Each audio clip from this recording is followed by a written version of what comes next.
What's up YouTube, this is JP Panther, back in video, and today's video is actually another Tower of God, like, kind of news update video. This is kind of an interview video, kind of, because I want to talk to you guys about this.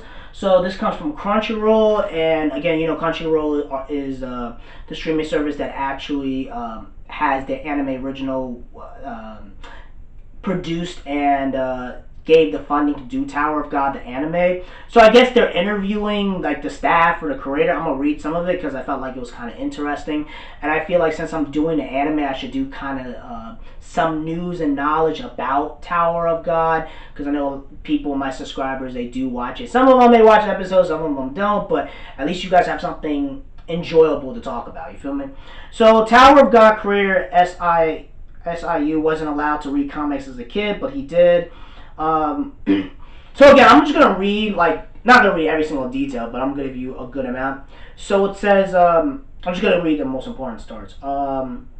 What got you interested in art? Okay, this is what they said. Okay, what got you interested in the art? When did you realize that you wanted to draw comics? This is what the creator says. My memory might not be accurate, but when I was young, I watched animated movies, drew on my side stories. I would change relationship of two characters from hating each other to being friends, or changing, ending it to my own ideas. I became an author. Order to start making webtoon series. I believe that it was the path forward to creating my own webtoon series. It says, did you read any comics inspired by Tower of God? He says, after I entered school, my parents did not allow me to read comics inside the house. The only comics I were allowed to read were volumes I borrowed from friends or from school. I read the Korean comic Kid Gang. I don't know what that is. Many of the series considered to be part of the golden age of, like, Legend of Eight Dragons, Daigogo, and all this other stuff. He said the Japanese manga that were most impact to me were Dragon Ball, Slam Dunk, Akira, and Parasite. Okay, so he's like an old school manga anime guy. He says, I'm trying to see, how much of the story had you completed for Tower of God when you started publishing it? Since I am Korean male during university, I had to do military service. The military was physically exhausting, but it was where I came up with ideas and drew a lot of ideas from my work. Tower of God was also, I guess he's a military guy. Tower of God was one of the projects that was created there. I started by upcoming an image of a young boy standing in front of a giant tower. Unfortunately for Bam, most of my ideas were either about a young boy facing impossible odds or a young boy never be able to win an impossible situation. I thought about interesting and would be to see a young boy successful defeat overcome these situations in such a brutal world. That is why the world and the villain's powers were overwhelming from the start. Of course, the type of concept does make work quite difficult, but I am trying to keep the concept I first began with the series as much as possible. So it seems like, in my personal opinion, like, he's taking some ideas from military experience and stuff like that and really trying to put it into his own story. But in my personal opinion, I like Tower of God, but Tower of God, I'll be honest with you, Tower of God, at least the first 12, at least the first 11 episodes, kind of feels like irrelevant, and it feels like he's just simping over a chick. That's just my personal opinion with Tower of God. So what inspired you of the most being a professional? I'm trying to see. What is your favorite? Okay, I'm trying to get to the important stuff. How much do you draw from when you write the characters? Tower goes one of the series to get an official translation and blah blah. Okay, I'm trying to see. I'm just trying to read the stuff that you think is kind of important. Okay, it says Tower of God was one of the first webtoon series, because one of the, I guess they're asking, right? Tower of God was one of the first webtoon series to get an official translation. How did it feel to suddenly have an expanded audience? Did you ever expect to have fans all over around the world? First of all, I want to say I did regret that I did not study English hard enough. As I expected, I should have listened to my parents more and studied harder.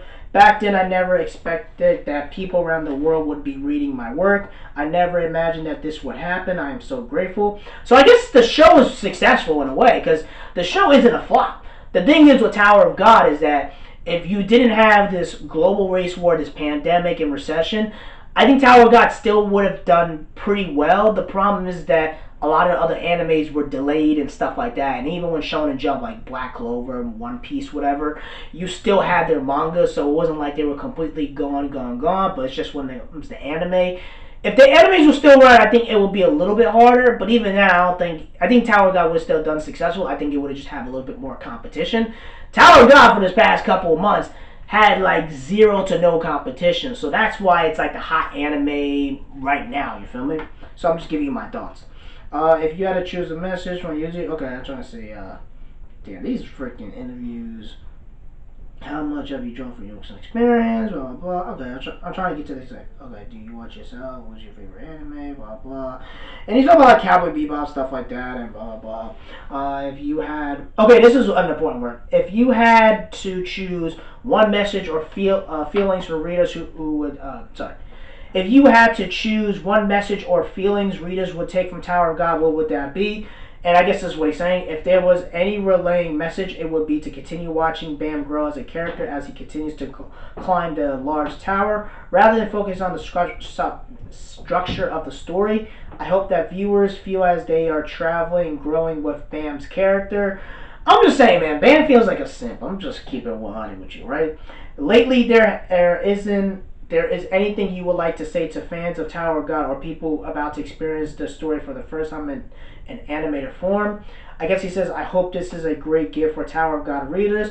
I hope this becomes a good opportunity for newcomers to also feel like they are traveling and growing with Bam's character. To anyone who watches, I would like to thank you. I would like to thank viewers for all the love that this webtoon series has received over the past 10 years. Thank you. I mean, it's been around for 10 years? Damn, I didn't know all that. So, again, that's pretty much the interview. I'm going to give you my quick thoughts about this. It seems like Tower of God is a success. Now, I'm hoping that God of High School does amazing, you feel me? Because God of High School is probably going to take over July 6th, man. I've been telling people about this. And I know my subscribers have been telling me about, God of High School. And I actually read a couple of webtoons chapters. And my bro, Minori and Jin is pretty much Goku, man. I'm not going to spoil too much. But the point I'm trying to say is that the webtoons is coming out at the right time and right moment, you feel me? And I'm really curious if it does blow up like that, how are you going to try to truly capitalize? Are you going to do merchandise? Like, who does the English translation? I'm wondering if they're going to have an English dub and put it on Adult Swim Toonami or something like that. I don't know what they're going to do with Tower of God, or they're just going to keep it on the Crunchyroll. Like, I'm curious what's the plans of Tower of God going forward. That's something I'm really, really curious about. And if God of High School blows up, I'm curious what they're going to do with that. Because there's no way in hell you're just going to leave, if it does blow up like that, and it blows up like a Dragon Ball Z or Attack on Titan, a Naruto, One Piece, one of the big three, right? If it blows up crazy like that, I'm really curious about what they will do with the franchises going forward. You feel me? That's pretty much it, guys. Tell me what you guys think about this. Did you guys like this interview? Did you guys not like it? Did you guys think it was whatever? Did you thought it was generic? I thought it was pretty good and honest in his personal opinion. You feel me? I thought it was... At least we got to know what the creator kind of have to... At least we got to know his mindset, you feel me? It seems like he's very, very grateful for the success of Tower of God. That's pretty much it, guys. Tell me what you guys think about this. Let me know in the comment section below. Make sure you rate and like the video and subscribe. Make sure you subscribe to the channel. Peace and have a great day and take care.